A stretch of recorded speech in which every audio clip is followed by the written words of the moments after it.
Ayatollah Ali Khamenei বারবার বলেন, ইরানের জন্য একটা মাত্র পথই খোলা আছে, যার কোনো বিকল্প নেই। আর সেই পথ হলো নিজস্ব জ্ঞান আর প্রযুক্তিতে স্বাবলম্বী হয়ে ওঠা। নিষেধাজ্ঞার বেড়া ডিঙিয়ে সফলতার সোপান ছুঁতে তেহরানকে নিজের মেধা আর মনন কাজে লাগাতে হবে। মস্তিষ্কের নিউরন সেলগুলোকে আরও সক্রিয় করতে হবে। খামেনির পথ ধরেই আগাচ্ছে ইরান। সেই কথা মেনে একের পর এক ঘোষণাও আসছে, চমকে যাচ্ছে বিশ্ব। ইরান শীঘ্রই নিজেদের তৈরি 3টি স্যাটেলাইট মহাকাশে পাঠাতে যাচ্ছে। দেশটির স্পেস এজেন্সির প্রধান হাসান সালারিয়ের এই ঘোষণায় নড়ে চড়ে বসছেন অনেকে। তিনি জানিয়েছেন, স্যাটেলাইটগুলোর নাম জাফর, পায়া এবং কোসার। এগুলো আগামী শীতের শুরুতেই উৎক্ষেপণের পরিকল্পনা রয়েছে। বর্তমানে স্যাটেলাইটগুলো চূড়ান্ত প্রযুক্তিগত পরীক্ষার শেষ ধাপে আছে। প্রয়োজনীয় সব প্রস্তুতি শেষ হলে উৎক্ষেপণের সঠিক তারিখ জানানো হবে। স্যাটেলাইট 3টি সম্পূর্ণ দেশীয় প্রযুক্তিতে তৈরি। ইরানের বিভিন্ন প্রযুক্তি কোম্পানি ও আইএসএ যৌথভাবে এগুলো নির্মাণ করেছে। প্রতিটি স্যাটেলাইটের কাজ ও লক্ষ্য আলাদা। জাফর স্যাটেলাইটে অত্যাধুনিক আর্থ অবজারভেশন প্রযুক্তি ব্যবহার করা হবে। এটি উচ্চ রেজলিউশনে ছবি তুলতে পারে। কৃষি, পরিবেশ পর্যবেক্ষণ ও দুর্যোগ ব্যবস্থাপনায় এটি গুরুত্বপূর্ণ তথ্য দেবে। বন্যা, অগ্নিকাণ্ড, ভূমিধস বা প্রাকৃতিক দুর্যোগের ক্ষেত্রে দ্রুত সিদ্ধান্ত নিতে সাহায্য করবে জাফর। পায়া স্যাটেলাইটটি মূলত পৃথিবীর ছবি তোলার জন্য তৈরি। এটি উন্নত মানের ডেটা সংগ্রহ করতে পারবে। এই স্যাটেলাইট থেকে পাওয়া তথ্য গবেষণা, বিশ্লেষণ এবং পরিকল্পনায় সহায়ক হবে। কোস্টাল স্যাটেলাইট মূলত কৃষি খাতের জন্য তৈরি হয়েছে।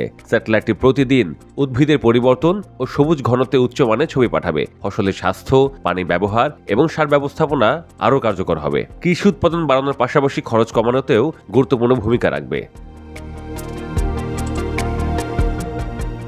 হাসান সালারিয়ে জানান, স্যাটেলাইটগুলো শুধু কৃষি বা পরিবেশ নয়, খনিজ অনুসন্ধানেও সহায়তা করবে। ধুলো ঝড়ের গতিপথ নির্ধারণ করা সহজ হবে। এতে জলবায়ু ও বায়ু দূষণ নিয়ন্ত্রণে মূল্যবান তথ্য পাওয়া যাবে।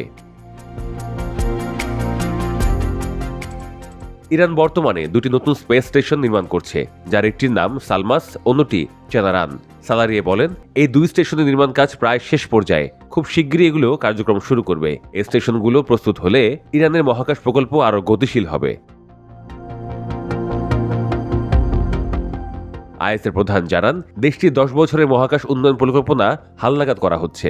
এই পরিকল্পনাটি চূড়ান্ত হলে আগামী দশকের স্পেস প্রোগ্রামের রোডম্যাপ হিসেবে কাজ করবে। লক্ষ্য হল স্যাটেলাইট সংশ্লিষ্ট সেবা সম্প্রসারণ এবং সেগুলোর ব্যবহার বাড়ানো। কৃষি, পরিবেশ সুরক্ষা, সংকট মোকাবিলা এবং বিভিন্ন সরকারি সিদ্ধান্তে স্যাটেলাইট ডেটা ব্যবহার করা হবে।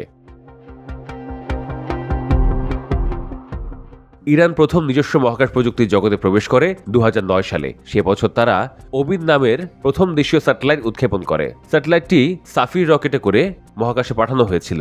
এটি গবেষণা ও টেলিযোগাযোগের কাজে ব্যবহৃত হতো। সেই প্রথম স্যাটেলাইট থেকেই ইরান স্যাটেলাইট ডেটা প্রসেসিং শুরু করে। এরপর থেকে ইরান ধারাবাহিকভাবে মহাকাশ প্রযুক্তিতে অগ্রগতি অর্জন করছে। বহু নিষেধাজ্ঞা ও চাপ থাকা সত্ত্বেও দেশটি একের পর এক স্যাটেলাইট উৎক্ষেপণ করছে। দেশীয় প্রযুক্তিবিদ ও প্রকৌশলীদের দক্ষতা এতে অত্যন্ত গুরুত্বপূর্ণ ভূমিকা রাখছে বলেই দাবি তেহরানের। ইরান এখন আন্তর্জাতিক প্রকল্পেও যুক্ত হচ্ছে। চীনের সঙ্গে যৌথভাবে চন্দ্র অনুসন্ধানের প্রকল্পে সহযোগিতা করছে দেশটি। এছাড়া আঞ্চলিক সংগঠন ইকোর সদস্য দেশগুলোর সঙ্গেও ইরান গবেষণা পর্যায়ে কাজ করছে। বিশ্বের মহাকাশ প্রতিযোগিতায় নিজেদের অবস্থান শক্ত করতে চায় ইরান। নতুন প্রজন্মের স্যাটেলাইট নেটওয়ার্ক গড়ে তোলার পরিকল্পনা রয়েছে দেশটির।